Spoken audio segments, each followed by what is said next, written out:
ప్రేక్షక దేవుళ్లందరికీ నమస్కారం. ఈ సృష్టిలో శబ్దానికి ఉన్న శక్తి అపారమని మనం అనుకుంటాం. కానీ ఆ శబ్దాన్ని కూడా శాసించగల శక్తి ఒక్క నిశ్శబ్దానికి మాత్రమే ఉందని మీకు తెలుసా? మాటలతో యుద్ధం చేసేవారు కొందరైతే మౌనంతోనే మహాయుద్ధాలను గెలిచినవారు మరికొందరు. అసలు మౌనం అంటే ఏమిటి? అది కేవలం పెదవి దాటని మాట, లేక మనస్సులో రగిలే ఒక అగ్నిపర్వతమా? శ్రీకృష్ణ పరమాత్ముడు మహాభారత యుద్ధంలో ఆయుధం పట్టకుండానే కేవలం తన చిరునవ్వుతో, సమయానుకూలమైన మౌనంతో ఎంతటి బలవంతులనైనా ఎలా మట్టికరిపించాడో తెలుసుకోవడమే ఈనాటి మన ప్రయాణం. మనం ఈ లోతైన జ్ఞాన సాగరంలోకి అడుగుపెట్టే ముందు ఒక చిన్న మాట. మన సనాతన ధర్మంలో దాగి ఉన్న ఇటువంటి అద్భుతమైన రహస్యాలను, జీవితానికి ఉపయోగపడే ధార్మిక విషయాలను మీరు ఎప్పటికప్పుడు తెలుసుకోవాలనుకుంటే మా ఈ ఆధ్యాత్మిక కుటుంబంలో మీరు కూడా భాగస్వాములు అవ్వండి. ఈ విషయాలు మీకు నచ్చితే మీ అభిమానాన్ని తెలియజేస్తూ ఇతరులకు కూడా పంచండి. ఎందుకంటే జ్ఞానం పంచే కొద్దీ పెరుగుతుంది. ఈ కథనం మీ జీవితంలో ఎదురయ్యే శత్రువులను, సమస్యలను ఎలా ఎదుర్కోవాలో ఒక కొత్త మార్గాన్ని చూపిస్తుంది. కాబట్టి ఏ విషయాన్ని వదిలిపెట్టకుండా చివరి వరకు శ్రద్ధగా వినండి. మనం జీవిస్తున్న ఈ కాలంలో ప్రతి ఒక్కరికీ శత్రువులు ఉంటారు. అది బయట ప్రపంచంలో కావచ్చు, లేదా మన సొంత మనస్సులోనే కావచ్చు. ఎవరైనా మనల్ని నిందించినప్పుడు, మన సామర్థ్యాన్ని తక్కువ చేసి మాట్లాడినప్పుడు, లేదా అకారణంగా మనపై ద్వేషాన్ని వెళ్లగక్కినప్పుడు మనకు వెంటనే కోపం వస్తుంది. ఆ కోపంలో మనం ఏదో ఒకటి మాట్లాడేస్తాం. సరిగ్గా మన శత్రువు కోరుకునేది కూడా అదే. మనం నోరు జారి మన బలహీనతను బయటపెట్టుకోవాలని వారు ఎదురుచూస్తుంటారు. కాని శ్రీకృష్ణుడు చెప్పే ధర్మం వేరు. శత్రువు నీ మాట కోసం ఎదురుచూస్తున్నప్పుడు వాడికి నీ మౌనాన్ని సమాధానంగా ఇవ్వు. ఆ మౌనం వాడిని ఎలా దహించివేస్తుందో ఇప్పుడు మనం వివరంగా తెలుసుకుందాం. ద్వాపర యుగంలో కురుక్షేత్ర సంగ్రామానికి ముందు జరిగిన అనేక సంఘటనలను మనం గమనిస్తే కృష్ణుడు ఎక్కడా తొందరపడి మాట్లాడిన సందర్భాలు మనకు కనిపించవు. ఆయన మౌనం వెనుక ఒక పెద్ద వ్యూహం దాగి ఉంటుంది. ఒకసారి పాండవులు అరణ్యవాసంలో ఉన్నప్పుడు ద్రౌపది కృష్ణుడిని అడుగుతుంది, కృష్ణ, కౌరవులు మాకు ఇంత అన్యాయం చేసినా నువ్వు ఎందుకు మౌనంగా ఉన్నావు? నీకు సర్వశక్తులు ఉన్నాయి కదా, ఒక క్షణంలో వారిని అంతం చేయవచ్చు కదా అని ఆవేదనగా ప్రశ్నిస్తుంది. దానికి కృష్ణుడు ఇచ్చిన సమాధానం మనందరికీ ఒక పాణ్యం. సోదరీ, మౌనం అనేది చేతకానితనం కాదు. అది ఒక వేటగాడు తన బాణాన్ని వదిలే ముందు చేసే నిశ్శబ్దమైన ఏకాగ్రత లాంటిది అని అంటాడు. అంటే మనం ఎప్పుడు మాట్లాడాలో, ఎప్పుడు మౌనంగా ఉండాలో తెలుసుకోవడమే నిజమైన విజయం. శత్రువు తన అహంకారంతో విర్రవీగుతున్నప్పుడు వాడిని అడ్డుకోవడం కంటే వాడి అహంకారమే వాడిని నాశనం చేసే వరకు వేచి చూడటం ఒక గొప్ప యుద్ధనీతి. దీనికి అత్యుత్తమ ఉదాహరణ శిశుపాలుడి వధ. ఈ ఘట్టం గురించి మనలో చాలా మందికి తెలిసే ఉంటుంది. కాని అందులో దాగి ఉన్న మౌన వ్యూహం గురించి మనం లోతుగా విశ్లేషించుకోవాలి. ధర్మరాజు రాజసూయ యాగం చేస్తున్న సమయమది. సభ నిండుగా ఉంది. మహామహులైన రాజులు, ఋషులు, పండితులు అందరూ ఆ సభలో ఆసీనులై ఉన్నారు. ఆ సభామండపం అంతా వేద మంత్రాలతో, మంగళ వాయిద్యాలతో మారుమోగుతోంది. అటువంటి పవిత్రమైన సమయంలో అగ్రతాంబూలం ఎవరికి ఇవ్వాలి అనే చర్చ వచ్చింది. భీష్మ పితామహుడి సూచన మేరకు ధర్మరాజు శ్రీకృష్ణుడికి అగ్రతాంబూలం ఇవ్వడానికి నిర్ణయించుకుంటాడు. సర్వలోకానికి దేవుడైన ఆ నల్లనయ్యకు ఆ గౌరవం దక్కడం అందరికీ ఆనందాన్ని కలిగించింది. కాని ఒక్కడికి మాత్రం అది కంటగింపుగా మారింది. అతనే చేది దేశపు రాజైన శిశుపాలుడు. కృష్ణుడికి అగ్రతాంబూలం ఇవ్వడాన్ని చూసి అతను సహించలేకపోయాడు. అసూయతో రగిలిపోయాడు. వెంటనే సభలో లేచి నిలబడి కృష్ణుడిని దూషించడం మొదలుపెట్టాడు. సాధారణంగా ఎవరైనా మనల్ని నలుగురిలో ఒక మాట అంటేనే మనం తట్టుకోలేం, వెంటనే ప్రతిఘటిస్తాం. కాని అక్కడ జరుగుతున్నది సామాన్యమైన సభ కాదు. ముల్లోకాలను శాసించే చక్రవర్తులు ఉన్న సభ. అక్కడ శిశుపాలుడు కృష్ణుడిని వ్యక్తిగతంగా, తన కులాన్ని, తన ప్రవర్తనను, తన బాల్య క్రీడలను ఎంతో నీచంగా అవమానించాడు.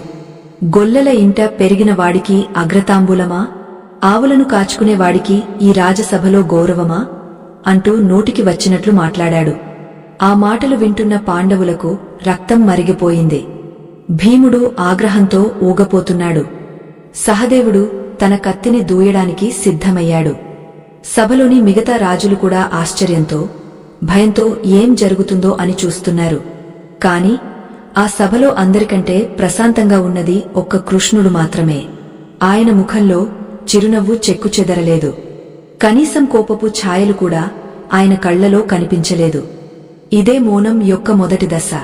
శత్రువు నిన్ను రెచ్చగొట్టడానికి ప్రయత్నిస్తున్నప్పుడు నువ్వు స్పందించకపోతే వాడి కోపం రెట్టింపు అవుతుంది. శిశుపాలుడికి కూడా అదే జరిగింది. కృష్ణుడు ఏమీ అనకుండా నవ్వుతుంటే శిశుపాలుడికి పిచ్చి పట్టినట్లు అయ్యింది. ఇంకా ఇంకా ఘాటైన పదజాలంతో దూషించడం మొదలుపెట్టాడు. కృష్ణుడు ఎందుకు మౌనంగా ఉన్నాడు? ఆయనకు భయమా, లేక చేతకానితనమా? కాదు, కృష్ణుడు ఒక లెక్క ప్రకారం మౌనంగా ఉన్నాడు. ఆయన అత్తకు, అంటే శిశుపాలుడి తల్లికి ఇచ్చిన మాటను గుర్తు చేసుకుంటూ ఆ 100 తప్పులు పూర్తయ్యే వరకు వేచి చూస్తున్నాడు. ఇక్కడ మనం గమనించవలసిన ముఖ్యమైన విషయమేమిటంటే, కృష్ణుడి మౌనం శిశుపాలుడికి ధైర్యాన్ని ఇవ్వలేదు, బదులుగా అతన్ని విచక్షణ కోల్పోయేలా చేసింది. ఎవరైతే మౌనంగా ఉంటారో వారు ఎదుటివారిని తమ పరిధిలోకి లాగుతారు. శిశుపాలుడు ఆవేశంలో తన మరణాన్ని తానే ఆహ్వానిస్తున్నాడు అని అతనికి తెలియదు. కృష్ణుడు ఆ సభలో ఒక ప్రేక్షుడిలా మారిపోయాడు. నిందలు తనను తాకలేనంత ఎత్తులో ఆయన మనస్సును నిలుపుకున్నాడు. నిజ జీవితంలో కూడా మనకు ఇలాంటి పరిస్థితులు ఎదురవుతాయి. మన ఎదుగుదలను చూసి ఓర్వలేని వారు మనపై లేనిపోని నిందలు వేస్తుంటారు. అప్పుడు మనం ఆవేశపడి వారికి వివరణ ఇవ్వాల్సిన అవసరం లేదు. సత్యం సూర్యుడి లాంటిది. కాసేపు మేఘాలు కప్పేసినా మళ్లీ ప్రకాశిస్తుంది. కృష్ణుడు ఆ సభలో నిశ్శబ్దంగా ఉండటం ద్వారా సభలో ఉన్న మిగతా వారికి శిశుపాలుడి నీచ స్వభావాన్ని పూర్తిగా అర్థమయ్యేలా చేశాడు.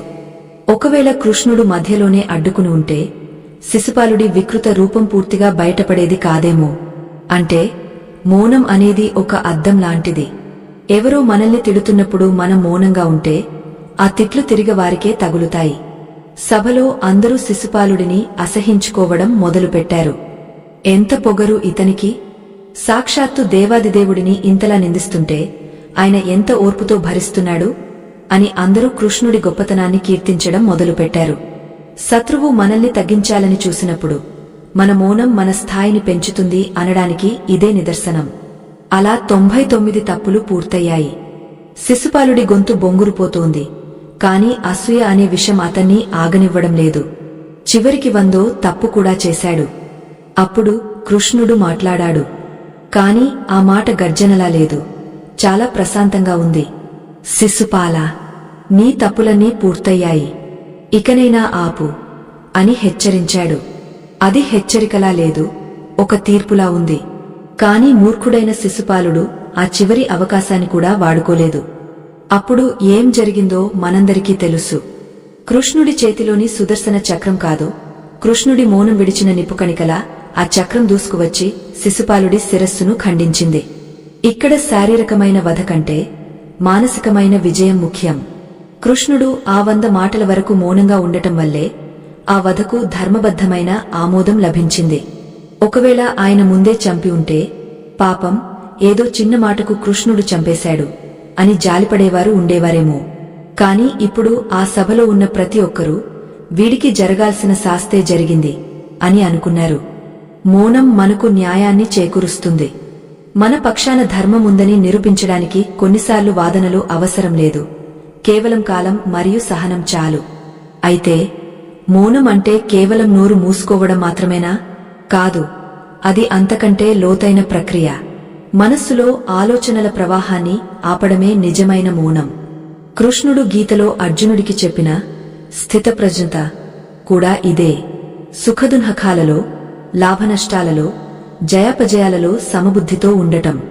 మనం నిత్యజీవితంలో చూస్తుంటాం, బాగా అరుస్తున్న వ్యక్తి కంటే చాలా సీరియస్గా మౌనంగా కూర్చున్న వ్యక్తిని చూస్తేనే మనకు ఎక్కువ భయం వేస్తుంది. ఎందుకంటే అరుస్తున్నవాడి మనసులో ఏముందో మనకు తెలిసిపోతుంది. వాడు తన కోపాన్ని బయట పెట్టేస్తున్నాడు. కాని మౌనంగా ఉన్నవాడి మనసులో ఏ వ్యూహముందో, ఏ ఆలోచన ఉందో ఎవరికీ తెలియదు. ఆ తెలియనితనమే శత్రువును భయపెడుతుంది. కౌరవ సభలో ద్రౌపది వస్త్రాపహరణం జరుగుతున్నప్పుడు కూడా భీష్ముడు, ద్రోణుడు వంటి పెద్దలు మౌనంగా ఉన్నారు. కాని అది చేతకాని మౌనం. అది అధర్మానికి సహకరించిన మౌనం. కాని కృష్ణుడిది యోగ మౌనం. అది ధర్మాన్ని స్థాపించడానికి వాడుకునే ఆయుధం. ఈ రెండింటికీ చాలా తేడా ఉంది. మన మౌనాన్ని ఆశ్రయించాల్సింది మన స్వార్థం కోసం కాదు, ధర్మం కోసం. అసలు శత్రువులను మౌనంతో జయించడం అంటే వారిని చంపడం కాదు, వారిలోని శత్రుత్వాన్ని చంపడం లేదా వారిని ఉనికి లేకుండా చేయడం. మీరు గమనించారా? మీరు ఎవరితోనైనా గొడవ పడుతున్నప్పుడు మీరు మౌనంగా ఉండిపోతే అవతలి వ్యక్తికి తన గొంతు తానే వినబడి చిరాకు వస్తుంది. నేను ఇన్ని అంటున్నా వీడు ఏమీ అనడం లేదేంటి అని వాడికి అయోమయం మొదలవుతుంది. ఆ అయోమయంలో వాడు తప్పులు చేస్తాడు. ఆ తప్పులే వాడి పతనానికి నాంది పలుకుతాయి. ఇంకొక ఉదాహరణ తీసుకుందాం. కురుక్షేత్ర యుద్ధం ప్రారంభానికి ముందు అర్జునుడు విషాదంలో మునిగిపోయాడు. నేను నా తాతలను, గురువులను, సోదరులను చంపలేను, నాకు ఈ రాజ్యం వద్దు అని గాంధీవాన్ని పక్కన పడేసి రథంపై కూలబడిపోయాడు. ఆ సమయంలో కృష్ణుడు వెంటనే ఉపదేశం మొదలుపెట్టలేదు.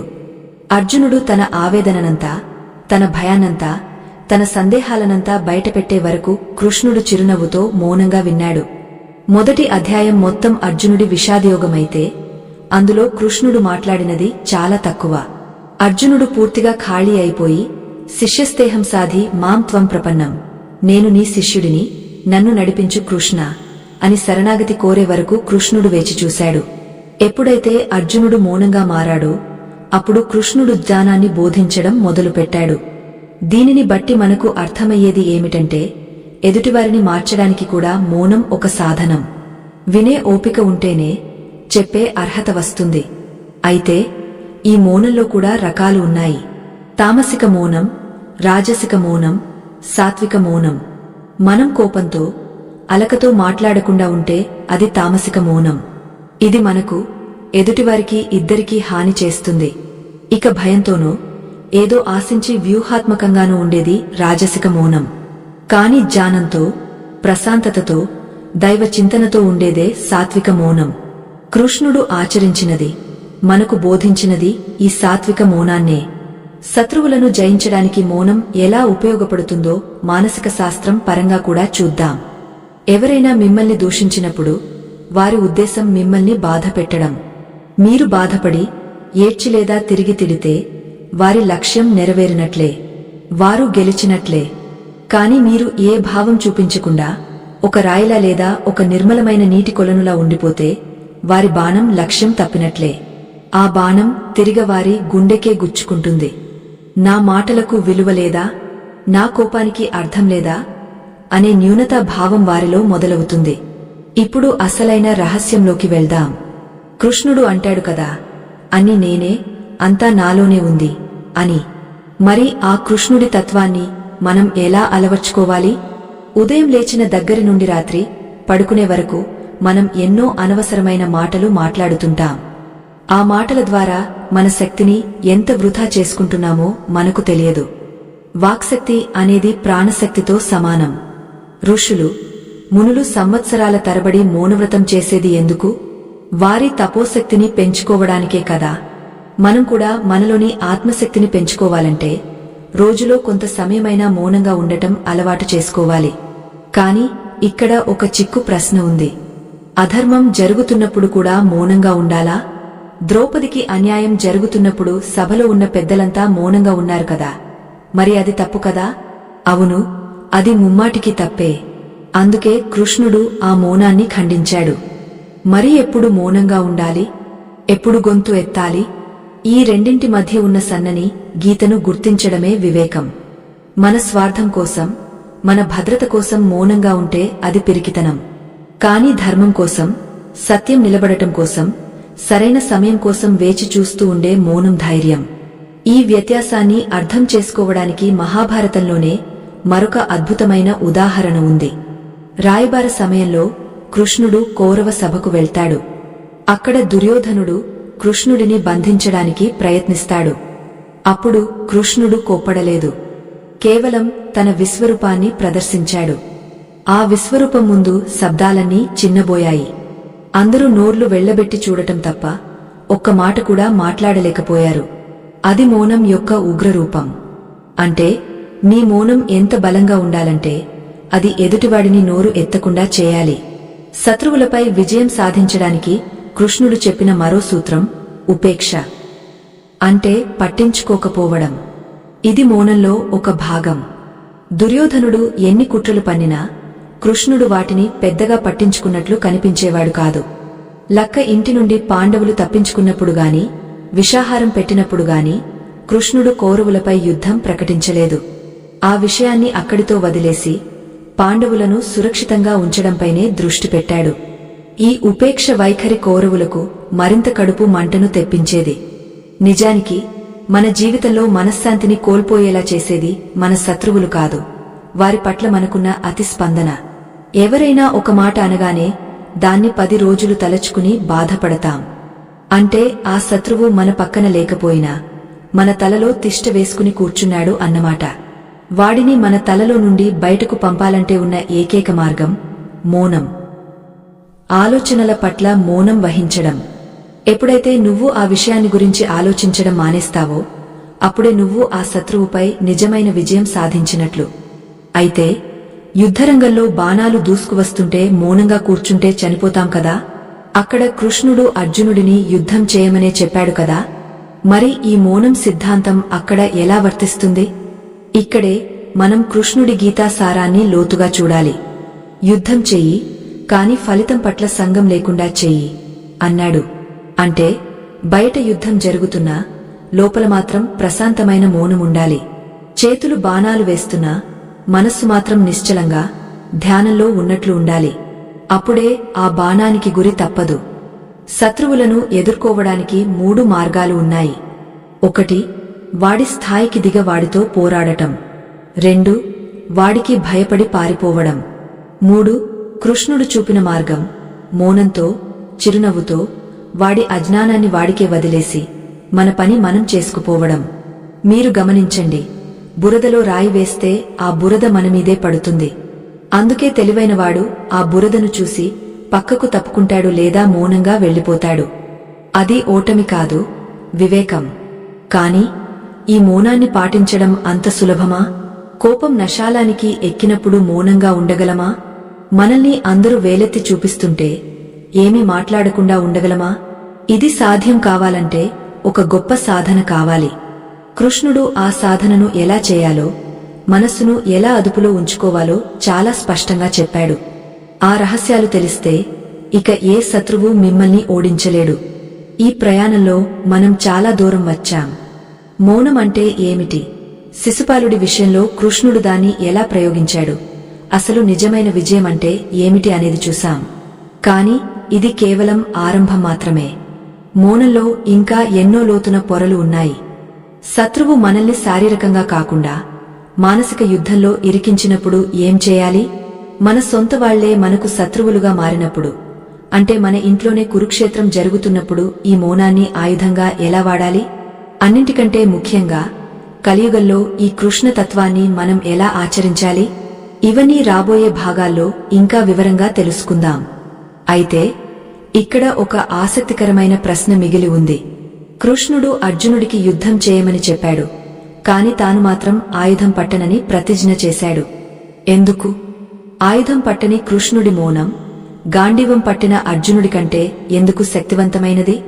ఆ నిశ్శబ్ద సారథి ఆ రథం పగ్గాలను పట్టుకుని కురుక్షేత్రం మధ్యలో కూర్చుని ఒక్క మాట కూడా మాట్లాడకుండా కొన్ని సందర్భాల్లో యుద్ధగతిని ఎలా మార్చేశాడు? ఆ ఉత్కంఠభరితమైన భట్టాలను, కృష్ణుడి మౌనంలోని అసలైన మాయాజాలాన్ని మనం తదుపరి భాగంలో విశ్లేషించుకోబోతున్నాం. శత్రువు ఊహకు కూడా అందని ఆ వ్యూహమేమిటి? అది వింటే మీ రోమాలు నిక్కబుడుచుకోవడం ఖాయం. కురుక్షేత్ర యుద్ధభూమిలో ఆయుధం పట్టని కృష్ణుడు ఆయుధధారి అయిన అర్జునుడి కంటే ఎందుకు శక్తివంతుడయ్యాడు అనే ప్రశ్నకు సమాధానం దొరకాలంటే మనం సారథి అనే పదానికి ఉన్న నిజమైన అర్థాన్ని తెలుసుకోవాలి. యుద్ధం చేసేవాడికి కేవలం తన ఎదురుగా ఉన్న శత్రువు మాత్రమే కనిపిస్తాడు. అతని దృష్టి అంతా బాణం ఎక్కడ వేయాలి, శత్రువు బాణాన్ని ఎలా అడ్డుకోవాలి అనే దానిమీదే ఉంటుంది. కాని రథాన్ని నడిపే సారథికి యుద్ధభూమి మొత్తం కనిపిస్తుంది. ఎటువైపు నుండి ప్రమాదం వస్తోంది, రథాన్ని ఎటు తిప్పితే విజయం దక్కుతుంది అనేది కేవలం సారథికి మాత్రమే తెలుసు. శ్రీకృష్ణుడు ఆ యుద్ధంలో సారథిగా మారడం వెనుక ఉన్న పరమార్థం ఇదే. ఆయన మాటలతో కాకుండా తన చేతిలోని పగ్గాలతో యుద్ధాన్ని శాసించాడు. ఇక్కడ పగ్గాలు అంటే కేవలం గుర్రాలను కట్టేవి మాత్రమే కాదు, అవి మన ఇంద్రియాలకు ప్రతీక. మన ఆవేశాన్ని, మన కోపాన్ని, మన భయాన్ని అదుపులో ఉంచుకునే శక్తి ఆ మౌన సాక్షికి మాత్రమే ఉంటుంది. కృష్ణుడు అర్జునుడికి చెప్పిన గీతలో కూడా ఇదే విషయాన్ని బోధించాడు. శరీరం ఒక రథం, ఆత్మరథికుడు, బుద్ధి సారథి, మనస్సు పగ్గాలు, ఇంద్రియాలు గుర్రాలు. యుద్ధం జరిగేటప్పుడు కృష్ణుడు చాలా సందర్భాల్లో మౌనంగానే ఉన్నాడు. భీష్ముడు బాణాల వర్షం కురిపిస్తుంటే, అర్జునుడు తట్టుకోలేక విలవిలలాడుతుంటే కూడా కృష్ణుడు తొందరపడి ఏమీ మాట్లాడలేదు. కేవలం సమయం కోసం వేచి చూశాడు. ఎప్పుడైతే భీష్ముడిని పడగెట్టడానికి శిఖండిని ముందు పెట్టాలో ఆ ఒక్క ఆలోచనను సరైన సమయంలో మౌనంగా అమలు చేశాడు. దీనిని బట్టి మనం నేర్చుకోవాల్సిన పాఠమేమిటంటే, శత్రువు బలాన్ని చూసి భయపడకూడదు, వాడి బలహీనత ఎక్కడుందో నిశ్శబ్దంగా గమనించాలి. అరుస్తూ యుద్ధం చేసేవాడు తన శక్తిని కోల్పోతాడు, కాని మౌనంగా గమనించేవాడు శత్రువు శక్తిని అంచనా వేస్తాడు. మరొక ఆసక్తికరమైన సంఘటనను గుర్తు చేసుకుందాం. యుద్ధానికి ముందు దుర్యోధనుడు, అర్జునుడు ఇద్దరు కృష్ణుడి సాయం కోరడానికి ద్వారకకు వెళ్తారు. అప్పుడు కృష్ణుడు నిద్రపోతున్నట్లు నటిస్తుంటాడు. దుర్యోధనుడు అహంకారంతో కృష్ణుడి తలవైపు కూర్చుంటాడు. అర్జునుడు వినయంతో కాళ్ల దగ్గర నిలబడతాడు. కృష్ణుడు కళ్ళు తెరిచి చూడగానే మొదట అర్జునుడు కనిపిస్తాడు. ఇక్కడ కృష్ణుడి మౌన నాటకం మొదలైంది.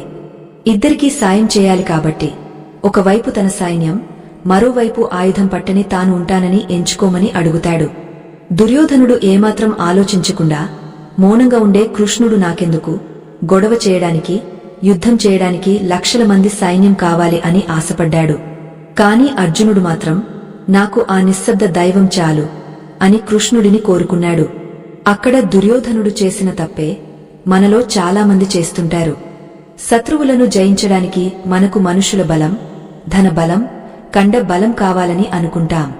కాని అర్జునుడికి తెలుసు, యుద్ధం గెలవాల్సింది చేతులతో కాదు, బుద్ధితో అని.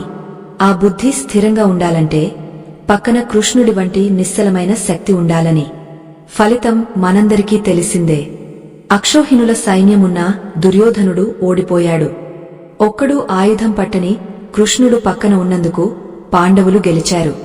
అంటే శబ్దం చేసే సైన్యం కంటే మౌనంగా నడిపించే నాయకుడు గొప్పవాడు.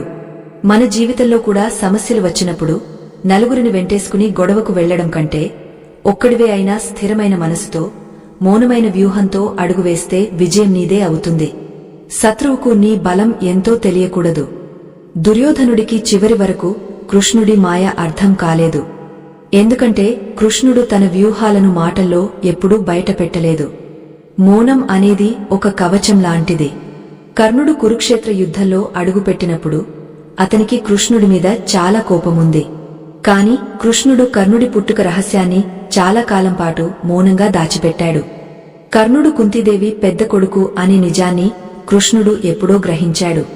కాని దాన్ని అప్పుడే బయటపెట్టలేదు. ఎందుకంటే కొన్ని నిజాలు అకాలంలో బయటపడితే అనర్థాలు జరుగుతాయి. కృష్ణుడు ఆ నిజాన్ని తన గుండెల్లోనే దాచుకుని సరిగా యుద్ధానికి ముందు, రాయబారం విఫలమైన తర్వాత కర్ణుడిని ఏకాంతంగా కలిసి ఆ నిజాన్ని చెప్పాడు. ఇక్కడ కృష్ణుడి మౌనం ఒక ఆయుధంగా మారింది. యుద్ధానికి ముందు కర్ణుడి మానసిక స్థైర్యాన్ని దెబ్బతీయడానికి ఆ నిజాన్ని అప్పుడే బయటపెట్టాడు. నువ్వు పాండవుల సోదరుడివి అని చెప్పగానే కర్ణుడి మనస్సులో వైరాగ్యం మొదలైంది. తన తమ్ముళ్లనా నేను చంపాల్సింది అనే ఆవేదన మొదలైంది. ఆవేదనే యుద్ధంలో కర్ణుడిని బలహీనపరిచింది. చూసారా, కృష్ణుడు బాణం వేయలేదు, కత్తి తిప్పలేదు. కేవలం సరైన సమయం వరకు ఒక నిజాన్ని మౌనంగా దాచి అవసరమైనప్పుడు దాన్ని ప్రయోగించాడు. మనకు శత్రువుల రహస్యాలు తెలిసినప్పుడు వాటిని వెంటనే బయటపెట్టి ఆనందం పొందకూడదు. ఆ రహస్యాన్ని మౌనంగా భద్రపరచుకోవాలి. సమయం వచ్చినప్పుడు అది బ్రహ్మాస్త్రంలా పనిచేస్తుంది. శత్రువులను మౌనంతో జయించడం అంటే వారిని అయోమయంలో పడేయడం. దీనికి ఒక అద్భుతమైన ఉదాహరణ కాలయవనుడి వధ. జరాసంధుడు పదే పదే మథురపై దండయాత్ర చేస్తుంటే కృష్ణుడు విసిగిపోయి మథుర ప్రజలను ద్వారకకు తరలిస్తాడు. ఆ సమయంలో కాలేవనుడు అనే రాక్షసుడు కృష్ణుడిని చంపడానికి వస్తాడు. వాడు అజేయుడు. వాడిని ఆయుధాలతో చంపలేమని కృష్ణుడికి తెలుసు. అప్పుడు కృష్ణుడు ఏం చేశాడు? యుద్ధం చేయలేదు. కనీసం వాడిని ఒక్క మాట కూడా అనలేదు. కేవలం మౌనంగా పారిపోతున్నట్లు నటించాడు. రణరంగం నుండి పారిపోతున్న కృష్ణుడిని చూసి కాలేవనుడు, వీడు పెరికివాడు అని నవ్వి వెంబడించడం మొదలుపెట్టాడు. కృష్ణుడు అతన్ని ఒక చీకటి గుహలోకి తీసుకువెళ్లాడు. ఆ గుహలో ముచికుందుడు అనే రాజుగార్య నిద్రలో ఉన్నాడు. కృష్ణుడు నిశ్శబ్దంగా వెళ్లి ముచికుందుడి వెనుక దాక్కున్నాడు. కాలేవనుడు గుహలోకి వచ్చి నిద్రపోతున్న ముచికుందుడిని చూసి కృష్ణుడే అనుకుని తన్ని లేపాడు. ముచికుందుడికి ఒక వరం ఉంది. నిద్ర నుండి లేవగానే ఎవరిని చూస్తే వారు కాలి బూడిద అవుతారు. అతను కళ్ళు తెరవగానే కాలేవనుడు భస్మమైపోయాడు. ఈ కథలో కృష్ణుడు చేసిన యుద్ధమేంటి? సున్నా. ఆయన చేసింది కేవలం మౌనంగా శత్రువును తప్పుదారి పట్టించడమే. శత్రువు బలం మనకంటే ఎక్కువగా ఉన్నప్పుడు వాడితో నేరుగా తలపడకూడదు. మన మౌనంతో, మన కదలికలతో వాడిని బోల్తా కొట్టించాలి. కాలేవనుడి అహంకారమే వాడిని ఆ గుహలోకి నడిపించింది. కృష్ణుడు ఒక్క మాట మాట్లాడి ఉంటే కాలేవనుడు జాగ్రత్త పడేవాడేమో. కాని కృష్ణుడు ఏమీ మాట్లాడకుండా పారిపోవడం వల్ల వాడు విచక్షణ కోల్పోయాడు. మన జీవితంలో కూడా మనల్ని ఇబ్బంది పెట్టే బలవంతులు ఉంటారు. వారితో గొడవ పడకుండా మౌనంగా పక్కకు తప్పుకుని వారి కర్మకు వారిని వదిలేస్తే కాలమే వారిని శిక్షిస్తుంది. ముచికుందుడు ఇక్కడ కాలానికి, కర్మకు ప్రతీక. కృష్ణుడి పెదవులపై ఉండే ఆ చిరునవ్వు కూడా మౌనంలో ఒక భాగమే. ఆ నవ్వుకు అర్థం ఎవరికీ తెలియదు. అది వెటకారమా, ప్రేమనా, జాలినా? శత్రువులకు ఆ నవ్వును చూస్తే పిచ్చెక్కుతుంది. కురుక్షేత్రంలో జయద్రథుడిని చంపడానికి అర్జునుడు ప్రతిజ్ఞ చేసినప్పుడు సూర్యాస్తమయం దగ్గరపడుతోంది. కౌరవులందరూ అర్జునుడు ఓడిపోతాడని, ఆత్మాహుతి చేసుకుంటాడని సంబరపడిపోతున్నారు. ఆ సమయంలో కూడా కృష్ణుడు చిరునవ్వుతోనే ఉన్నాడు. ఆ నవ్వు చూసి కౌరవులకు అనుమానం వచ్చింది. సూర్యుడు అస్తమిస్తున్నాడు కదా, వీడు ఎందుకు నవ్వుతున్నాడు? ఏదో మాయ జరగబోతోంది అని భయపడ్డారు. ఆ భయం నిజమే అయ్యింది. కృష్ణుడు తన మాయతో సూర్యుడిని కాసేపు మరుగున పరిచాడు. చీకటి పడిందని నమ్మి జయద్రథుడు బయటకు వచ్చాడు. అప్పుడు కృష్ణుడు మళ్లీ సూర్యుడిని వెలికి తెచ్చాడు. క్షణాల్లో అర్జునుడు జయద్రథుడి తల నరికాడు. ఇక్కడ కూడా కృష్ణుడు శత్రువులను తన మౌనంతో, తన మాయతో భ్రమలో ఉంచాడు. శత్రువు మనల్ని చూసి నవ్వాలి అని కోరుకుంటాడు. కాని మనం నవ్వితే వాడు తట్టుకోలేడు. కష్టాల్లో ఉన్నప్పుడు, శత్రువులు చుట్టుముట్టినప్పుడు ఏడవకండి, భయపడకండి. కృష్ణుడిలా ఒక్క చిరునవ్వు నవ్వండి. మీ నవ్వు వారి విజయాన్ని ప్రశ్నార్థకం చేస్తుంది. అయితే ఈ మౌనం కేవలం బయట శత్రువుల కోసమేనా? మన ఇంట్లో, మన కుటుంబంలో ఉండే సమస్యల మాటేమిటి? కొన్నిసార్లు మన సొంత వాళ్లే మనకు శత్రువులుగా మారుతుంటారు. మహాభారతం మొత్తం దాయాదుల పోరే కదా. ధృతరాష్ట్రుడు కృష్ణుడికి బంధువే, కాని అతను తన కొడుకు వ్యామోహంలో పడి ధర్మాన్ని మరిచాడు. అప్పుడు కృష్ణుడు ధృతరాష్ట్రుడితో వాదించలేదు. ఎందుకంటే గుడ్డివాడికి అద్దం చూపించడం ఎంత వృథానో, మూర్ఖుడికి నీతి చెప్పడం కూడా అంతే వృథా అని కృష్ణుడికి తెలుసు. మన కుటుంబంలో ఎవరైనా మనల్ని అపార్థం చేసుకుని నిందిస్తుంటే మనం ఆవేశపడి వివరణ ఇవ్వకూడదు. బంధాల్లో వచ్చే గొడవల్లో మౌనం ఒక దివ్య ఔషధం. ఒకరు అరుస్తున్నప్పుడు మరొకరు మౌనంగా ఉంటే ఆ గొడవ అక్కడితో ఆగిపోతుంది. అలా కాకుండా ఇద్దరు అరిస్తే అది మహాభారత యుద్ధం అవుతుంది. కృష్ణుడు పాండవులకు, కౌరవులకు మధ్య రాజీ కుదర్చడానికి వెళ్లినప్పుడు దుర్యోధనుడు అతన్ని అవమానించినా కృష్ణుడు సంయమనం కోల్పోలేదు. ఆ ఓర్పు వల్లనే పాండవుల పక్షాన న్యాయం ఉందని లోకానికి తెలిసింది. కృష్ణుడి జీవితం నుండి మనం నేర్చుకోవాల్సిన మరో ముఖ్యమైన మౌనపాణ్యం సాక్షిభావం. అంటే జరిగేదాన్ని కేవలం సాక్షిగా చూడటం. సత్రజిత్తు అనే రాజు కృష్ణుడిపై సమంతకమణిని దొంగిలించాడని నింద వేస్తాడు. సాక్షాత్తు దేవుడిపైనే దొంగ అనే నింద పడింది. అప్పుడు కృష్ణుడు కుమిలిపోలేదు. అందరినీ పిలిచి నేను దొంగను కాదు అని మొత్తుకోలేదు. మౌనంగా ఆ మణి ఎక్కడుందో వెతుక్కుంటూ అడవికి వెళ్లాడు. జాంబవంతుడితో యుద్ధం చేసి మణిని తీసుకువచ్చి నిందవేసిన సత్రజిత్తుకే తిరిగి ఇచ్చాడు. నింద పడినప్పుడు మాటలతో కాకుండా చేతలతో సమాధానం చెప్పాలి అనడానికి ఇది గొప్ప ఉదాహరణ. సత్రజిత్తు సిగ్గుపడి తన కూతురు సత్యభామను కృష్ణుడికి ఇచ్చి వివాహం చేశాడు. ఒకవేళ కృష్ణుడు కోపంతో సత్రజిత్తును చంపి ఉంటే లేదా తిట్టి ఉంటే దొంగతనం చేసి దబాయిస్తున్నాడు అని లోకం అనుకునేది. కాని కృష్ణుడు మౌనంగా నిజాన్ని నిరూపించాడు. మనమీద ఎవరైనా తప్పుడు ప్రచారం చేస్తే కాలం అనే కోర్టులో నిజం అనే తీర్పు వచ్చే వరకు ఓపిక పట్టాలి. ఇంతవరకు మనం శత్రువులను వ్యక్తిగతంగా ఎలా ఎదుర్కోవాలో చూశాం. కాని మనలో ఉన్న అతిపెద్ద శత్రువులు కామ, క్రోధ, లోభ, మోహ, మద, మాత్సర్యాలు. వీటిని మౌనంతో ఎలా జయించాలి? కృష్ణుడు గోపికలతో రాసలీలలో ఆడినా ఆయన మనసు మాత్రం ఎప్పుడు నిశ్చలంగా ఒక యోగలా ఉండేది. అందుకే ఆయన్ని యోగరాజ్ అంటారు. మనసులో కోరికలు పుట్టినప్పుడు వాటిని తీర్చుకోవడానికి వెంపర్లాడకుండా వాటిని మౌనంగా గమనిస్తే అవి వాటంతటవే సమసిపోతాయి. శత్రువు అంటే కేవలం మనిషే కాదు, ఒక పరిస్థితి కూడా శత్రువు కావచ్చు. ఉదాహరణకు, మీరు ఒక పెద్ద అప్పులో కూరుకుపోయారు లేదా ఆరోగ్యం బాగోలేదు. అప్పుడు నాకే ఎందుకు ఇలా జరిగింది అని గగ్గోలు పెట్టడం వల్ల ఉపయోగం లేదు. ఆ పరిస్థితిని మౌనంగా స్వీకరించి దాని నుండి బయటపడే మార్గాన్ని అన్వేషించాలి. కృష్ణుడు పుట్టగానే జైలు గోడలు, చంపడానికి చూస్తున్న మేనమామ కంసుడు, ఉప్పొంగుతున్న యమునా నది, ఇన్ని సమస్యలు స్వాగతం పలికాయి. కాని ఆ శిశువు ఏడ్చాడా? లేదు.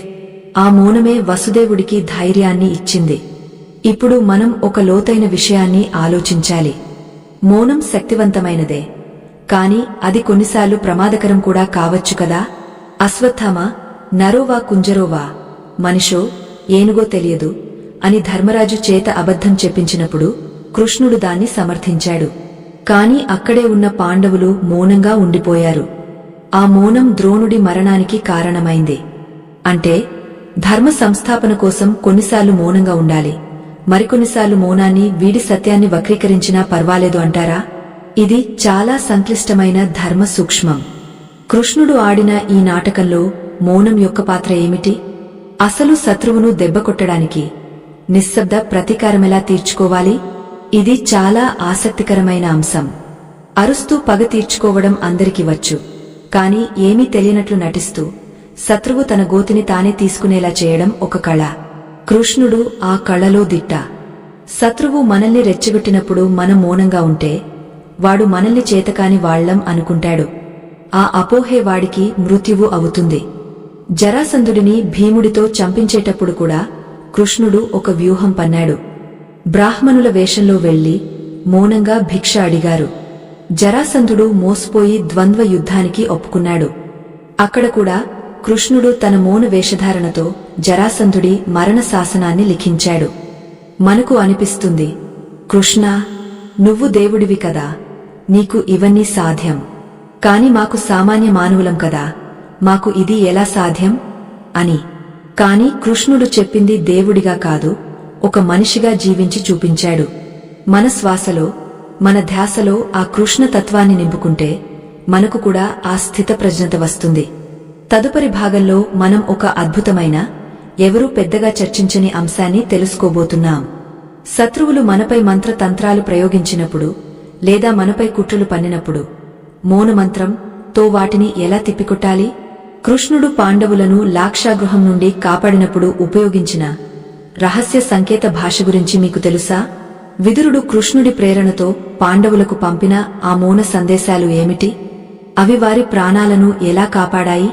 అంతేకాదు, మన నిత్య జీవితంలో, మన ఆఫీసులోనో వ్యాపారంలోనో మన ఎదుగుదలను అడ్డుకునేవారిని మనం ఒక్క మాట కూడా జారకుండా కేవలం మన ప్రవర్తనతో ఎలా చెక్పెట్టాలి?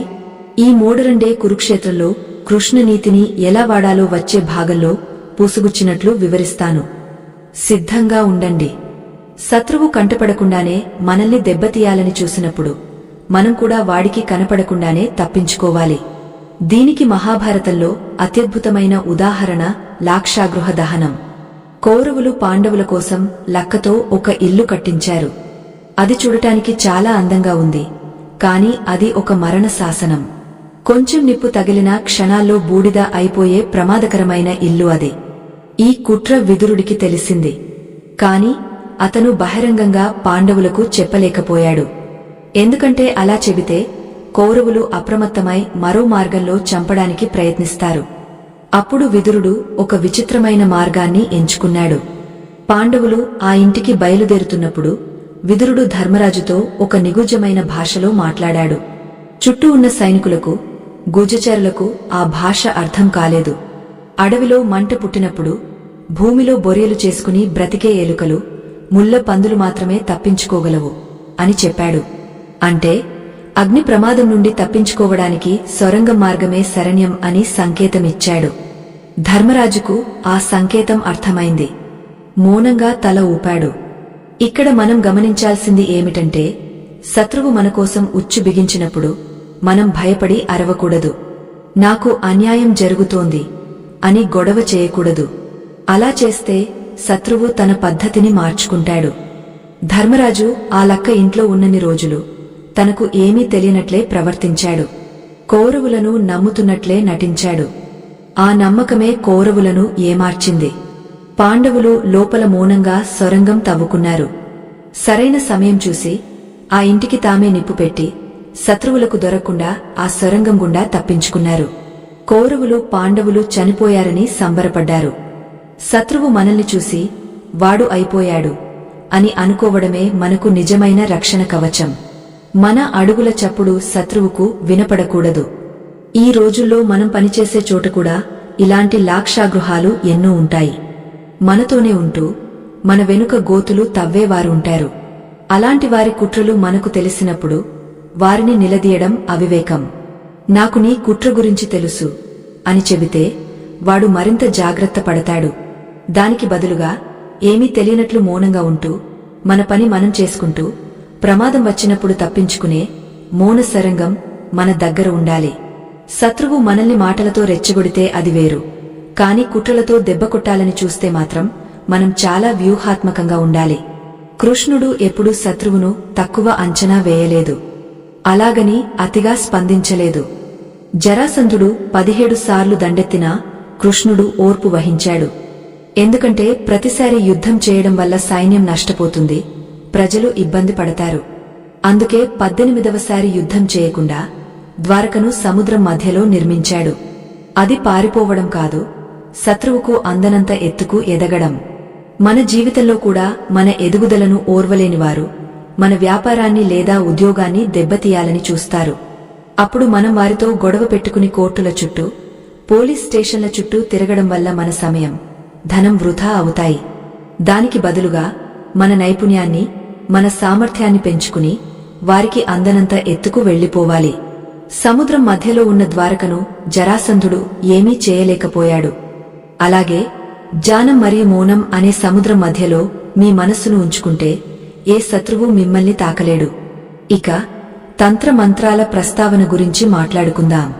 పూర్వం శత్రువులను నాశనం చేయడానికి అభిచార హోమాలు చేసేవారు. ఇప్పుడు అలాంటివి లేకపోవచ్చు, కాని దృష్టి అనేది ఉంది. నరుడి దృష్టికి నాపరాళ్లు కూడా పగులుతాయి అంటారు. ఇతరుల అసూయ, ద్వేషం మనపై ప్రతికూల తరంగాలను ప్రసరిస్తాయి. దీనికి కూడా కృష్ణుడు చెప్పిన విరుగుడు మౌనమే.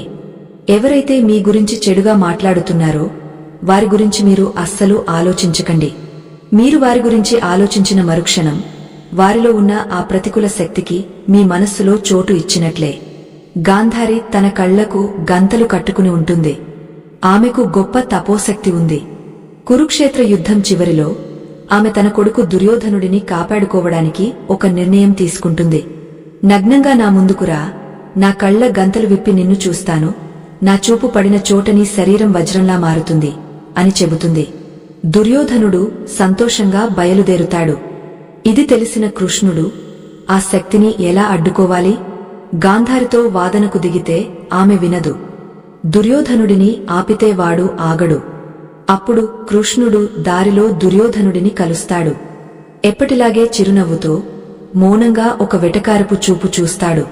అదేంటి బావా, ఇంత పెద్దవాడివి అయ్యావు, తల్లి ముందుకు అలా నగ్నంగా వెళ్లడానికి సిగ్గుగా లేదా?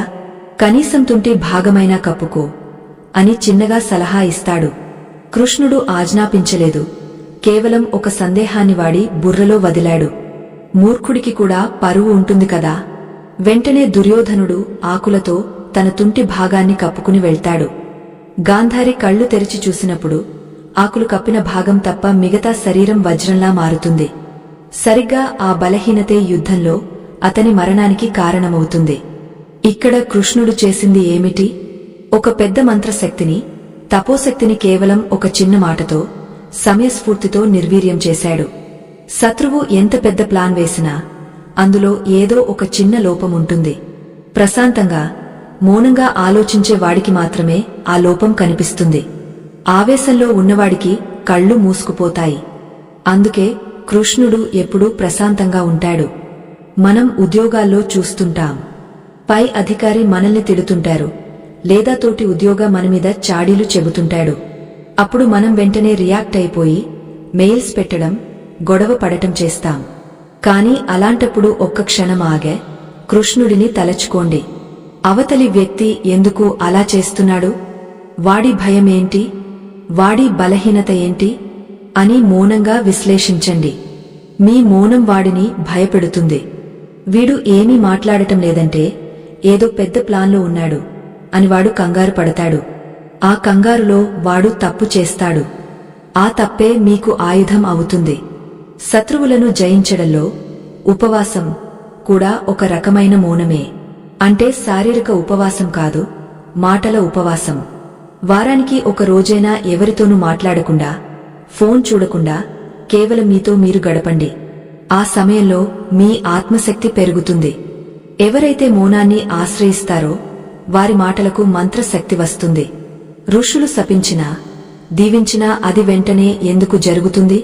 ఎందుకంటే వారు అనవసరంగా మాట్లాడరు. వారి వాక్శక్తిని దాచుకుంటారు. మనం కూడా మన మాటలను పొదుపుగా వాడితే అవసరమైనప్పుడు మనం అనే ఒక్క మాట శత్రువు గుండెల్లో బాకులా దిగుతుంది.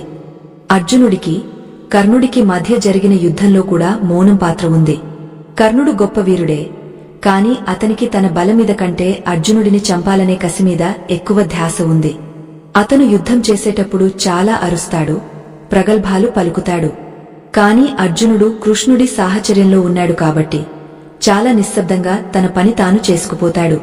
చివరికి కర్ణుడి రథం చక్రం భూమిలో కూరుకుపోయినప్పుడు కర్ణుడు ధర్మం గురించి మాట్లాడటం మొదలు పెడతాడు. అప్పుడు కృష్ణుడు మౌనాన్ని వీడి కర్ణుడు గతంలో చేసిన అధర్మాలను గుర్తు చేస్తాడు.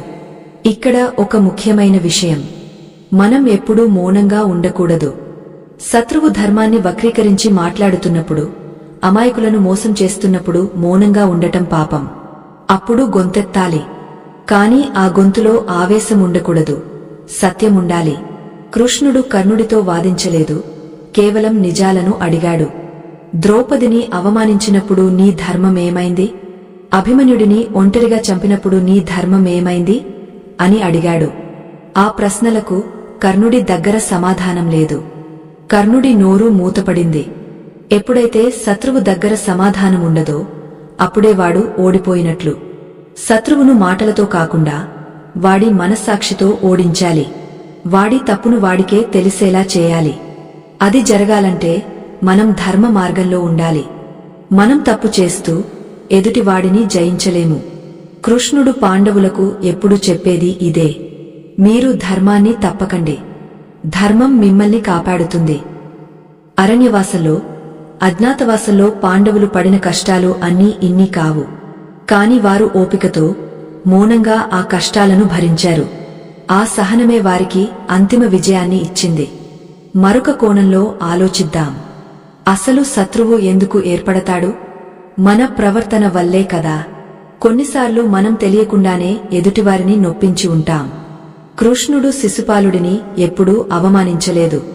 రుక్మిణిని వివాహం చేసుకునే సమయంలో కూడా శిశుపాలుడు అడ్డువచ్చినా కృష్ణుడు అతన్ని చంపకుండా వదిలేశాడు. వీలైనంత వరకు శత్రువును మిత్రుడిగా మార్చుకోవడానికే ప్రయత్నించాలి. కుదరని పక్షంలో ఉపేక్షించాలి.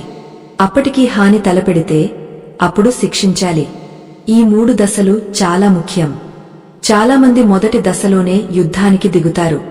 అది తప్పు. ఈ కలియుగంలో మనకు కృష్ణుడి వంటి సారథి ప్రత్యక్షంగా కనిపించకపోవచ్చు. కాని మన అంతరాత్మ రూపంలో ఆయన ఎప్పుడూ మనతోనే ఉంటాడు. మనం ఏదైనా తప్పు చేయబోయే ముందు లోపలి నుండి ఒక చిన్న గొంతు హెచ్చరిస్తుంది. అదే కృష్ణుడి గొంతు. మనం ఆ గొంతును వినకుండా బయట శబ్దాలను విని తప్పు చేస్తాం. ఆ అంతర్వాణిని వినాలంటే బయట శబ్దాలను తగ్గించాలి. అంటే మౌనాన్ని ఆశ్రయించాలి.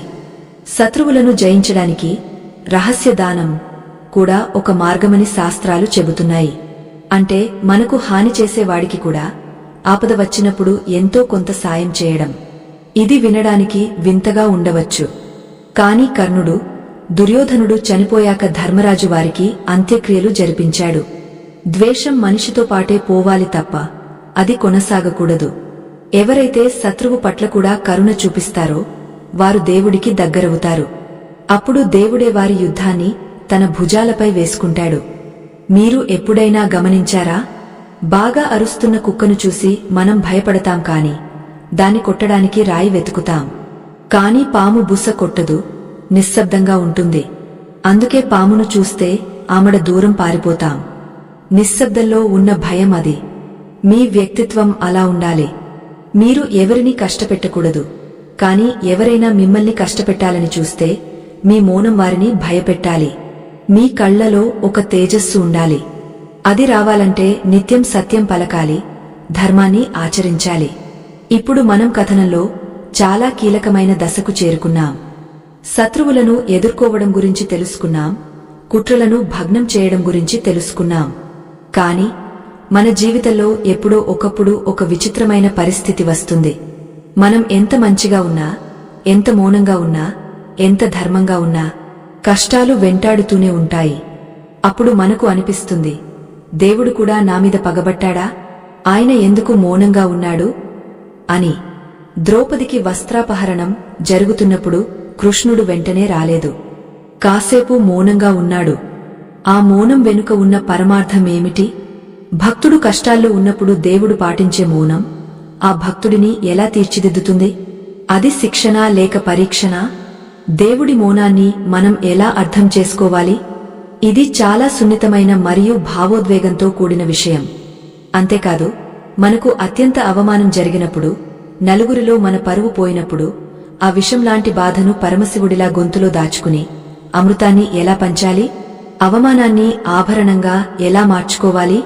ఈ అద్భుతమైన విషాన్ని మింగే విద్య గురించి, కృష్ణుడి మౌనంలోని దైవిక రహస్యం గురించి రాబోయే భాగంలో మనం లోతుగా చర్చించుకోబోతున్నాం. ఆ రహస్యం తెలిస్తే ఇక మీ జీవితంలో కన్నీరు ఉండదు, కేవలం ఆనంద బాష్పాలు మాత్రమే ఉంటాయి. ద్రౌపది వస్త్రాపహరణం సమయంలో కృష్ణుడు ఎందుకు మౌనంగా ఉన్నాడు? ఈ ప్రశ్న మనందరినీ ఎప్పుడో ఒకప్పుడు తొలిచేసే ఉంటుంది. ఆమె కృష్ణ, గోవిందా అని పిలుస్తున్నా ఆపద్బాంధవుడు వెంటనే ఎందుకు రాలేదు? దీని వెనుక ఉన్న పరమార్థం మన జీవితానికి ఒక గొప్ప పాఠాన్ని నేర్పుతుంది. ద్రౌపది మొదట తన బలం మీద నమ్మకముంచింది. భర్తలు కాపాడతారని చూసింది, వారు మౌనంగా ఉన్నారు.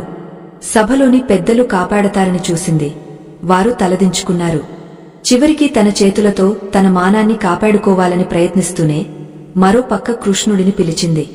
అంటే ఆమెలో ఇంకా నేను నా మానాన్ని కాపాడుకోగలను అనే చిన్న అహం లేదా తన ప్రయత్నం మీద నమ్మకం మిగిలే ఉన్నాయి.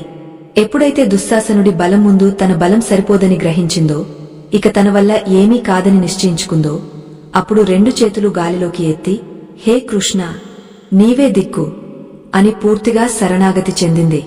సరిగ్గా ఆ క్షణంలో, ఆ ఒక్క క్షణంలోనే కృష్ణుడు అక్షయమైన వస్త్రమై వచ్చాడు. దీనిని బట్టి మనకు అర్థమయ్యేది ఏమిటంటే, దేవుడి మౌనం మనల్ని పరీక్షించడానికి కాదు, మనలోని నేను అనే అహంకారం పూర్తిగా చనిపోవడానికి. మనం సమస్యల్లో ఉన్నప్పుడు సగం మన తెలివితేటలు వాడుతూ మిగతా సగం దేవుడి మీద భారం వేస్తే ఆయన జోక్యం చేసుకోడు. నువ్వు ప్రయత్నిస్తున్నావు కదా కాని అని మౌనంగా చూస్తుంటాడు. ఎప్పుడైతే మనం నా వల్ల కాదు స్వామి, ఇక అంతా నీ ఇష్టం, నీవే నడిపించు అని మౌనంగా చేతులెత్తేస్తామో అప్పుడే ఆయన రంగంలోకి దిగుతాడు. మన ప్రయత్నం ఆగిపోయిన చోట దేవుడి అద్భుతం మొదలవుతుంది. కాబట్టి కష్టాలు ఉప్పెనలా ముంచెత్తుతున్నప్పుడు దేవుడు మౌనంగా ఉన్నాడని నిందించకండి. ఆయన మీ పూర్తి శరణాగతి కోసం ఎదురుచూస్తున్నాడు అని గుర్తుంచుకోండి. మీ మనసులోని ఆవేదనను, గందరగోళాన్ని ఆపి నిశ్శబ్దంగా ఆయన పాదాల మీద పడండి. అప్పుడు ఆ మౌనమే మీకు సమాధానం అవుతుంది. ఆపదలో ఉన్నప్పుడు అరుపుల కంటే ఆర్తితో కూడిన మౌన ప్రార్థన ఆకాశాన్ని త్వరగా చేరుతుంది. ఇక అవమానాల విషయానికి వద్దాం. జీవితంలో మనకు ఎదురయ్యే అతి పెద్ద విషయం అవమానం. నలుగురిలో మన పరువు తీసినప్పుడు, మనల్ని హీనంగా చూసినప్పుడు కలిగే బాధ మరణం కంటే ఎక్కువగా ఉంటుంది. అప్పుడు మనం ఏం చేయాలి? తెరిగా తిట్టాలా? లేక కుమిలిపోవాలా? ఇక్కడ మనం పరమశివుడిని ఆదర్శంగా తీసుకోవాలి. సముద్ర మథనం జరిగినప్పుడు అమృతం కంటే ముందు హాలాహలం, విషం వచ్చింది. దేవతలు, రాక్షసులు అందరూ పారిపోయారు. కాని శివుడు ఆ విషాన్ని స్వీకరించాడు. అయితే ఆయన ఆ విషాన్ని మింగలేదు. అలాగని బయటకు ఉమ్మివేయలేదు. మింగితే తన కడుపులో ఉన్న లోకాలు కాలిపోతాయి, ఉమ్మివేస్తే బయట ఉన్న జీవరాశి చనిపోతుంది. అందుకే ఆ విషాన్ని తన గొంతులోనే నిలిపి ఉంచాడు. అందుకే ఆయన గరళకంకుడు లేదా నీలకంకుడు అయ్యాడు. ఇది మనకు ఒక గొప్ప మౌన విద్యను నేర్పుతుంది. ఎవరైనా మిమ్మల్ని అవమానించినప్పుడు ఆ విషాన్ని మీ కడుపులోకి తీసుకోకండి. అంటే ఆ మాటలను మనసులోకి తీసుకుని తరచు తలచుకుంటూ కుమిలిపోకండి. అలా చేస్తే మీరు మానసిక రోగ అవుతారు, డిప్రెషన్లోకి వెళ్తారు. అలాగని ఆ విషాన్ని వెంటనే బయటకు కక్కకండి. అంటే వెంటనే కోపంతో తిరిగి వారిని తిట్టకండి. అలా చేస్తే గొడవలు పెరుగుతాయి, మీ స్థాయి దిగజారుతుంది. మరి ఏం చేయాలి? శివుడిలాగే ఆ అవమానాన్ని మౌనంగా భరించండి. దాన్ని అక్కడితో ఆపేయండి. మీ గొంతు దాటి అది లోపలికి వెళ్లకూడదు, పెదవి దాటి బయటకు రాకూడదు. ఆ అవమానాన్ని ఒక శక్తిగా మార్చుకోండి. కురుక్షేత్ర యుద్ధానికి అసలు కారణం ద్రౌపదికి జరిగిన అవమానమే. కాని పాండవులు ఆ అవమానాన్ని వెంటనే కక్కలేదు. 13 సంవత్సరాల పాటు ఆ నిప్పును తమ గుండెల్లో దాచుకున్నారు. ఆ మౌనమే వారి ఆయుధాలకు పదును పెట్టింది. మీరు ఎంత ఎక్కువ కాలం మౌనంగా అవమానాన్ని భరిస్తారో మీ విజయం అంత గొప్పగా ఉంటుంది. ఒక విత్తనాన్ని భూమిలో పాతిపెట్టినప్పుడు దానిమీద మట్టి కప్పుతాం. ఆ విత్తనం చీకటిలో మౌనంగా ఒత్తిడిని భరిస్తుంది. నన్ను మట్టిలో కప్పేశారు అని అది ఏడవదు. ఆ ఒత్తిడిని భరించి ఆ మట్టిని చీల్చుకుని ఒక మొక్కగా బయటకు వస్తుంది. అదే విత్తనం బయట ఉంటే ఎండిపోతుంది లేదా పక్షులు తినేస్తాయి. మన జీవితం కూడా అంతే. మనమీద నిందలు, అవమానాలు అనే మట్టి పడుతుందంటే దేవుడు మనల్ని ఒక వృక్షంగా మార్చడానికి సిద్ధం చేస్తున్నాడని అర్థం. ఆ సమయంలో మనం చేయవలసింది మౌనంగా ఎదుగుదల సాధించడం. కృష్ణుడు మథురలో జన్మించినా గోకులంలో పెరిగాడు. అక్కడ ఆయన్ను అందరూ గొల్లవాడు అని పిలిచేవారు. శిశుపాలుడు, దంతవక్త్రుడు వంటి రాజులు ఆయన్ను ఎంతో చులకన చేశారు. కాని కృష్ణుడు ఆ అవమానాలను చూసి నవ్వుకున్నాడు. ఎందుకంటే ఆయనకు తన స్థాయి ఏంటో తెలుసు. ఎవరో ఏదో అన్నంత మాత్రాన మన విలువ తగ్గపోదు. ఒక బంగారు నాణెం బురదలో పడినా దాని విలువ తగ్గదు. దాన్ని కడిగితే మళ్లీ మెరుస్తుంది. మన మౌనమే ఆ నీళ్లు. శత్రువులను జయించడానికి క్షమ కూడా ఒక మౌనాయుధమే. ఇది వినడానికి కష్టంగా ఉండవచ్చు. మనకు ద్రోహం చేసిన వాడిని క్షమించడమా అనిపిస్తుంది. కాని క్షమించడం అంటే వాడికి మేలు చేయడం కాదు, మన మనసులో ఉన్న బరువును దించుకోవడం. మీరు ఒక వ్యక్తిని ద్వేషిస్తున్నంత కాలం ఆ వ్యక్తి మీ భుజాల మీద కూర్చుని ఉంటాడు. మీరు ఎక్కడికి వెళ్లినా ఆ బరువును మోస్తూనే ఉంటారు. వాడిని క్షమించేశాను అని మీరు మనసులో అనుకున్న మరుక్షణం ఆ బరువు దిగిపోతుంది. మీరు తేలికపడతారు. ఆ ప్రశాంతతే మీకు కొత్త ఆలోచనలను ఇస్తుంది. అయితే క్షమించడం అంటే వాడిని మళ్లీ నమ్మడం కాదు. పాము కరిస్తే ఆ పామును చంపకుండా వదిలేయవచ్చు, కాని మళ్లీ ఆ పాముతో ఆడుకోకూడదు. దూరం ఉంచాలి. కృష్ణుడు కౌరవులను ద్వేషించలేదు, కాని వారిని నమ్మలేదు. వారి నుండి పాండవులను దూరంగా ఉంచాడు. అదే నిజమైన రాజనీతి. మనం ఇప్పటివరకు బయట శత్రువుల గురించి మాట్లాడాం, కాని కొన్నిసార్లు మనకు మనమే శత్రువుగా మారుతాం. గతంలో మనం చేసిన తప్పులు, తీసుకున్న తప్పుడు నిర్ణయాలు మనల్ని వెంటాడుతుంటాయి. అయ్యో, అప్పుడు అలా చేసి ఉండకూడదు అనే అపరాధ భావం మనల్ని తినేస్తుంటుంది. దీనికి పరిష్కారం కూడా మౌనమే. గతం అనేది చనిపోయిన పాము లాంటిది. దాన్ని పట్టుకుని వేలాడటం వృథా. కృష్ణుడు గీతలో గతాసునగతాసుంశ్చ నానుశోచంతి పండితాన్హ అంటాడు.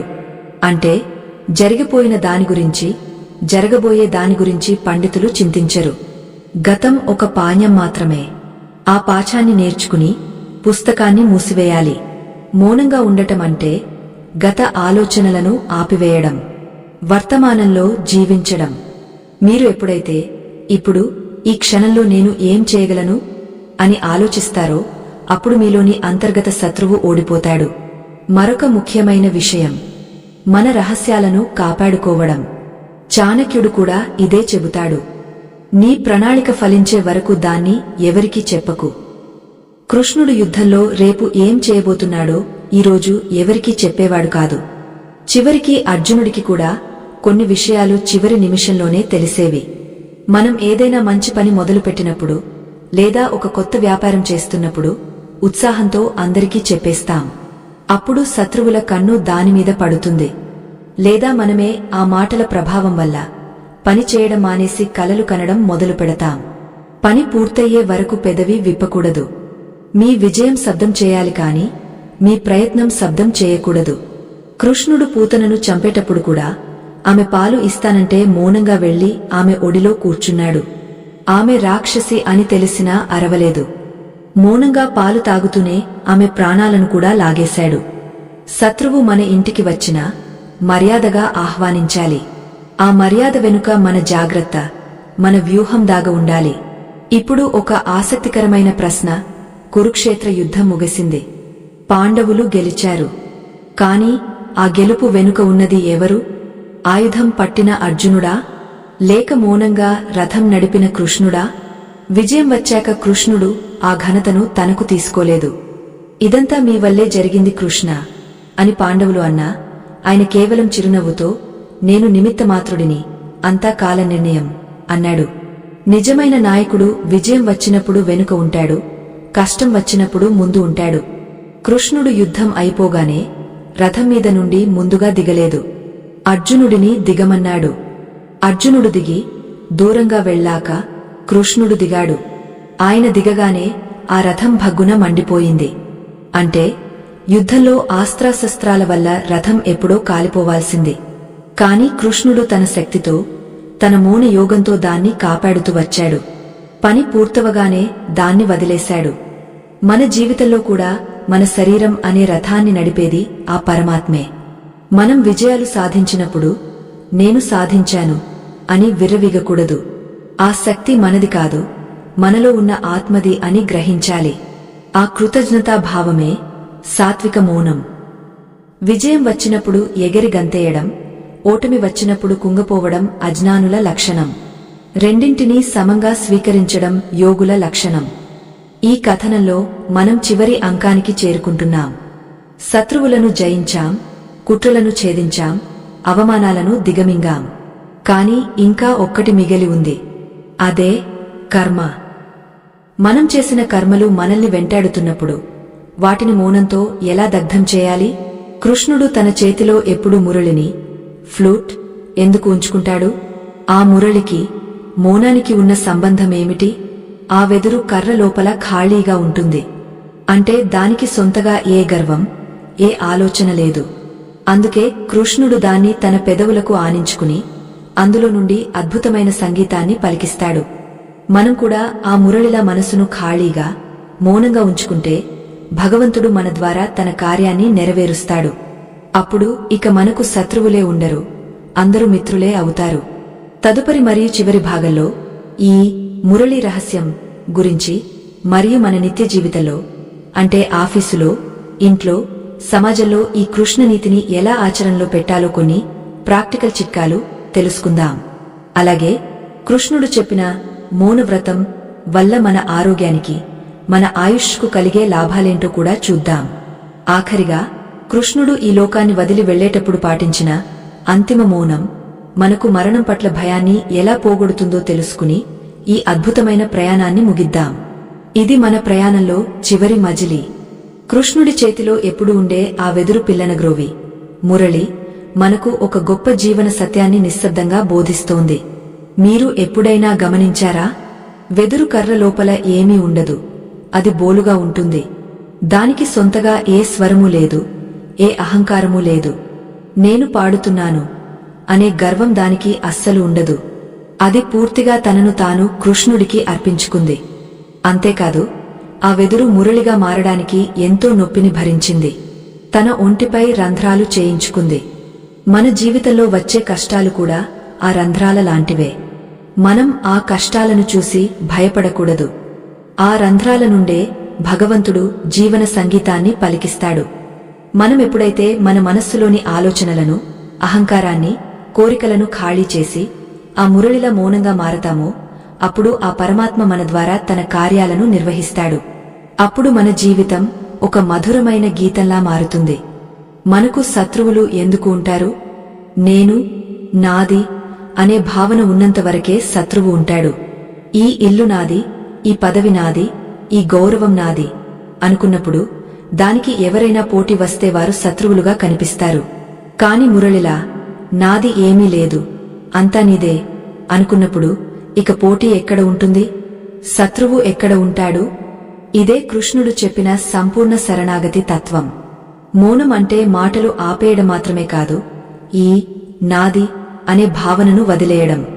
ఇప్పుడు మనం ఈ కృష్ణ తత్వాన్ని మన దైనందిన జీవితంలో, అంటే కలియుగ కురుక్షేత్రంలో ఎలా ఉపయోగించాలో కొన్ని ఆచరణాత్మక విషయాలు మాట్లాడుకుందాం. మనం పనిచేసే చోట, అది కార్యాలయం కావచ్చు లేదా వ్యాపారం కావచ్చు, మనకు నచ్చని వారు, మనల్ని ఇబ్బంది పెట్టేవారు తప్పకుండా ఉంటారు. ఉదాహరణకు, మీ పై అధికారి అందరి ముందు మిమ్మల్ని అకారణంగా తిట్టాడు అనుకుందాం. అప్పుడు మీలో కోపం కట్టలు తెంచుకోవడం సహజం. కాని ఆ క్షణమే అసలైన పరీక్ష. ఆ సమయంలో మీరు ఒక్క నిమిషం మౌనంగా ఉండండి. ఎదుటి వ్యక్తి కోపంతో అరుస్తున్నప్పుడు వారి నాడీ మండలం మొత్తం వేడెక్కిపోతుంది, వారి శక్తి వృధా అవుతుంది. మీరు మౌనంగా, స్థిరంగా వారి కళ్లలోకి చూస్తూ నిలబడితే వారి కోపం వారి మీదే పనిచేస్తుంది. కాసేపటికి వారే అలసిపోయి ఆగపోతారు. పైగా మీరు ఏమీ మాట్లాడలేదు కాబట్టి ఆ తర్వాత మిమ్మల్ని నిందించడానికి వారి దగ్గర ఏ సాక్ష్యమూ ఉండదు. నువ్వు నన్ను ఎందుకు తిట్టావు అని అడగడానికి కూడా వారికి అవకాశముండదు. మీ మౌనం వారికి ఒక అద్దంలా మారి వారి వికార రూపాన్ని వారికే చూపిస్తుంది.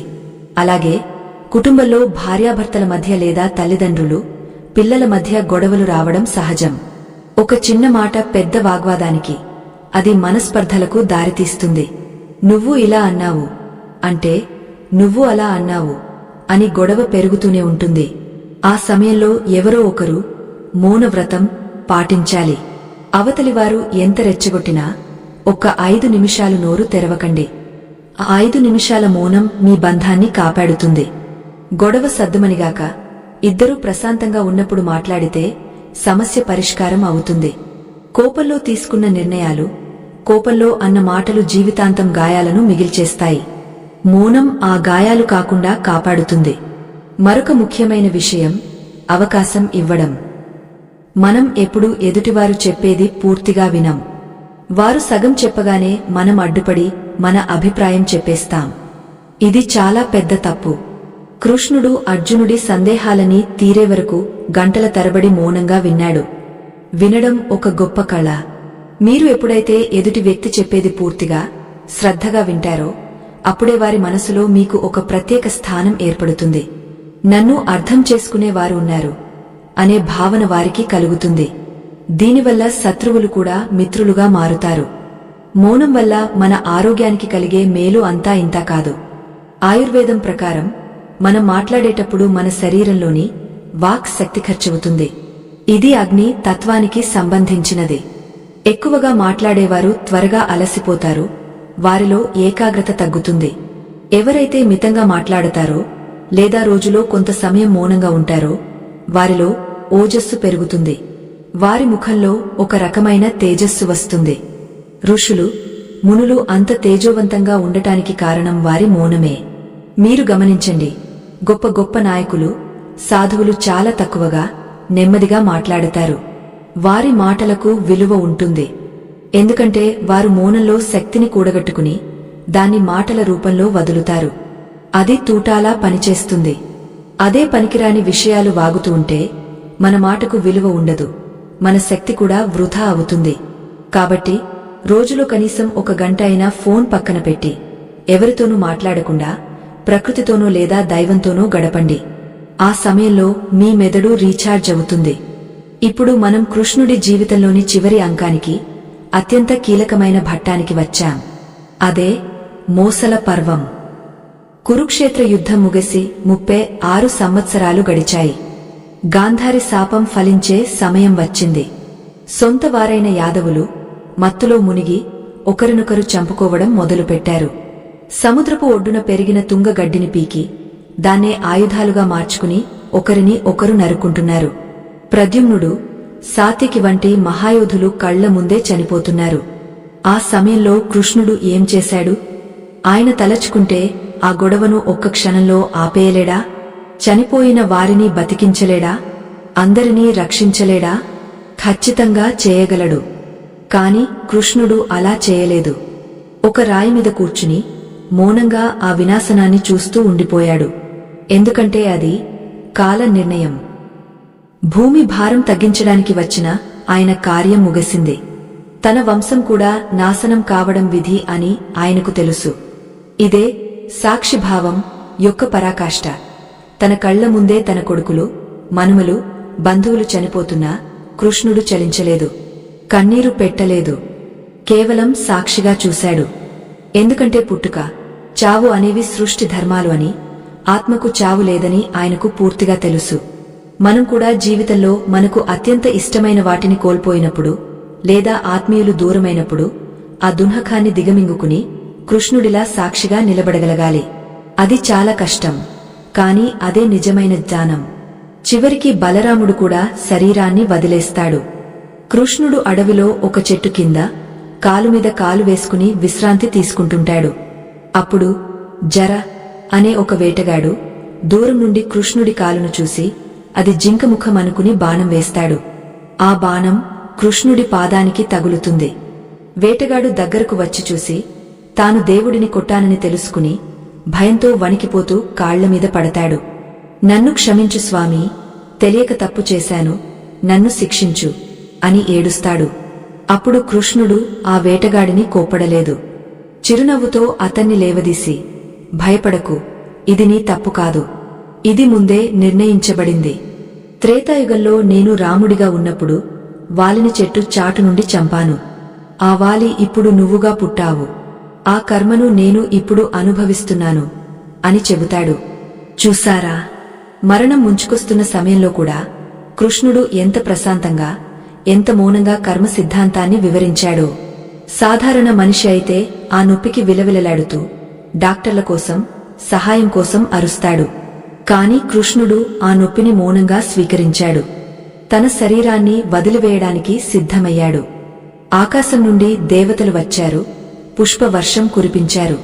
కాని కృష్ణుడు నిశ్శబ్దంగా, ఒక జ్యోతి ఆరిపోయినట్లుగా తన భౌతిక శరీరాన్ని వదిలి వైకుంఠానికి వెళ్లిపోయాడు.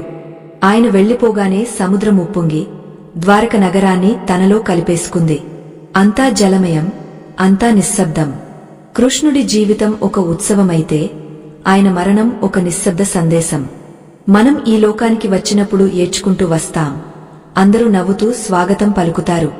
కాని మనం వెళ్లేటప్పుడు మనం నవ్వుతూ ప్రశాంతంగా వెళ్ళాలి. లోకం మన కోసం కన్నీరు పెట్టాలి. అటువంటి స్థితి రావాలంటే జీవితాంతం ధర్మాన్ని ఆచరించాలి, మౌనాన్ని పాటించాలి. శత్రువులను జయించడం అంటే వారిని చంపడం కాదు, మనలోని మృత్యు భయాన్ని చంపడం, మనలోని అజ్ఞానాన్ని చంపడం. కృష్ణుడు చెప్పిన మౌనం పిరికివాడి మౌనం కాదు, అది యోగ మౌనం.